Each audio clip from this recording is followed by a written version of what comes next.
बिस्मिल्लाहिर्रहमानिर्रहीम। Quality coaching academy evening test series और MCQs हम डिस्कस करने वाले हैं। तो यहाँ पर हम एमसीक्यू को देखते हैं। तो एमसीक्यू है to learn a new language dash many doors. अब यहाँ पर आपके पास बहुत सिंपल सा है, कभी भी आपके पास इन्फिनेटिव आ जाए, फर्स्ट ऑफ ऑल इन्फिनेटिव होता है two plus first form of form. अगर ये आपके पास इस्तेमाल हो जाए एज अ सब्जेक्ट, ये हमेशा सिंगुलर होगा और इसके साथ जो वर्ब होगा इट मस्ट बी सिंगुलर। यहाँ पर अगर आप देखिए to learn a new language, अब फ्रेज क्या होता है? फ्रेज आपके पास अ ग्रुप ऑफ वर्ड्स होता है विच गिव मीनिंग, लेकिन वो कंप्लीट मानी नहीं होता। यहाँ पर आपके पास है to learn a new language, it's an infinitive phrase, और यहाँ पर आपके पास जो वर्ब होगा वो सिंगुलर होगा, तो option number B is the correct one. और अगर आपको याद हो, हमने डिस्कस किया था सिंगुलर वर्ब को, सिंगुलर वर्ब के आखिर में लेटर एस और ईएस आता है, ये हमारे पास सिंगुलर वर्ब, तो option number A is the correct one. Second one, swimming and cycling dash her favorite activities. First of all, gerund. What is gerund? Gerund आपके पास है verb plus ing फॉर्म। अगर gerund अकेले आ जाए it is singular, और इसके साथ जो verb होगा it must be singular. Furthermore, अगर आपके पास है जेरंड वन आया, दरमियान में कंजंक्शन एंड है एंड जेरंड टू, आपका जो वर्ब होगा वो आपके पास प्लूरल होगा। जिस तरह हमने पढ़ा है कि नाउन वन एंड और नाउन टू हो, आपका वो प्लूरल, तो same is the case of this one, when you have two gerunds connected by and, आपका वो प्लूरल होगा। यहाँ पर option number second is the correct one. Number next है she will not forgive him unless he sincerely apologise for his behaviour. अब बहुत simple सा है, she will not forgive him, हमारे पास दो चीजें निकली, एक है दैट इज डिपेंडेंट क्लॉज और एक है आपके पास इंडिपेंडेंट क्लॉज। सिंपल अल्फाज में दोनों में कुछ चीजें कॉमन है, दोनों आपके पास ग्रुप ऑफ वर्ड्स होंगे। द सेकेंड थिंग, दोनों में सब्जेक्ट प्लस वर्ब और प्रेडिकेट होगा। और इसमें चेंजेस क्या है, जब भी डिपेंडेंट क्लॉज होगा ये आपको इनकम्प्लीट मानी देगा, इनकम्प्लीट मीनिंग, और इंडिपेंडेंट जब भी आ जाए ये आपको कंप्लीट मीनिंग देगा।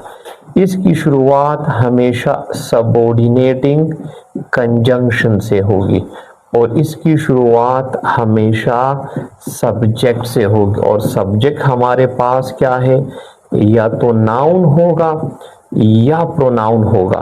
तो यहाँ पर आप देखिए आपके पास क्या है, first one she will not forgive him unless. अब कभी भी अनलेस आ जाए उसके बाद हम नेगेटिव स्ट्रक्चर का इस्तेमाल नहीं करेंगे, तो ऑप्शन नंबर कौन सा होगा, यहाँ पर आपके पास option number C complex sentence. और कॉम्प्लेक्स सेंटेंसेस जिसमें एक डिपेंडेंट होता है, एक डिपेंडेंट और एक इंडिपेंडेंट होगा।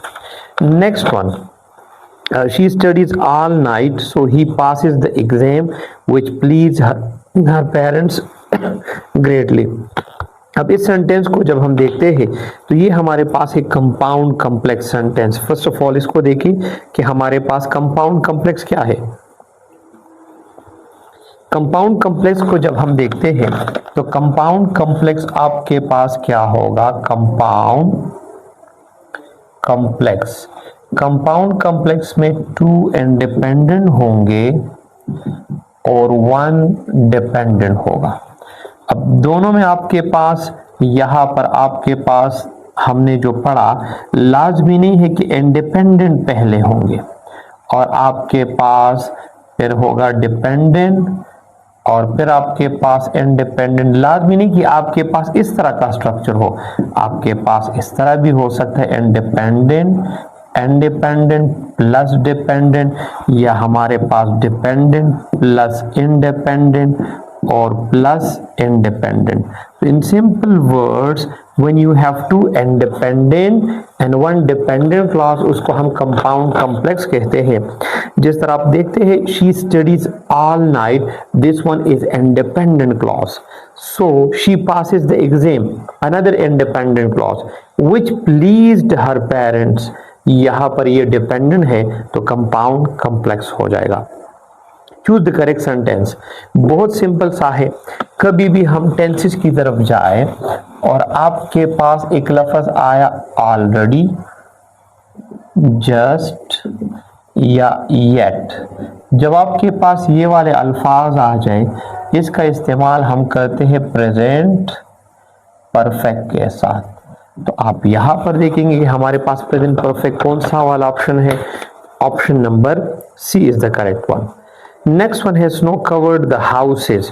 अब स्नो कवर्ड द हाउसेज आपके पास आया स्नो कवर्ड द हाउसेज। जब कभी आप एक्टिव से पैसिव में चेंज करें, आपने कभी टेंस को चेंज नहीं करना। This one is second one, subject है और ऑब्जेक्ट, हम इसको चेंज करते हैं तो हमारे पास हो जाएगा the houses were covered with snow होगा, नॉट बाय स्नो। हमारे पास एक्टिव पैसिव में टेंस का चेंज कभी नहीं होता, एक्टिव पैसिव में होता है, टेंस में नहीं होता। यहां पर आपके पास option number second is the correct one. We made him king. अब यहां पर मैंने आपको जिस तरह बताया, we made him king. Now in this sentence, this one is subject, this one is second form of verb, object and complement. Complement can never ever become subject.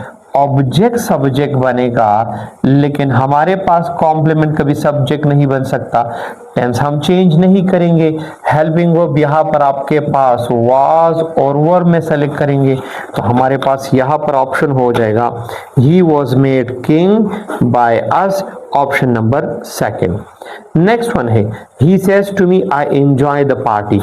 ये बहुत सिंपल सा है। Whenever you have reporting speech and present, तो याद रखिए reported speech कभी भी change नहीं होगा, नो चेंज, कभी भी चेंज आपके पास रिपोर्टेड स्पीच चेंज नहीं होगा। और से अगर है तो वो से ही में रहेगा, अगर सेज है तो सेज ही में रहेगा, अगर से टू है या सेज टू है तो ये टेल्स में चेंज हो जाएगा। ऑप्शन हमारे पास कौन सा हो जाएगा, he tells me that he enjoys the party, क्योंकि हम यहाँ पर टेंस चेंज नहीं करेंगे, that is why option number C is the correct one. और लास्ट एमसीक्यू है अनइक्विवोकल का मतलब होता है क्लियर, तो यहां पर आपके पास हो जाएगा option number A, that is vivid या क्लियर। क्लियर ऑप्शन नहीं है, विविड ऑप्शन है, तो हमारे पास यहां पर option number A is the correct one. अगर आपको कोई कंफ्यूजन है यहां पर आप पूछ सकते हैं, और अगर नहीं है तो हम नेक्स्ट टेस्ट में इंशाल्लाह मुलाकात करेंगे और हम और एक्सप्लेन करेंगे। Thank you.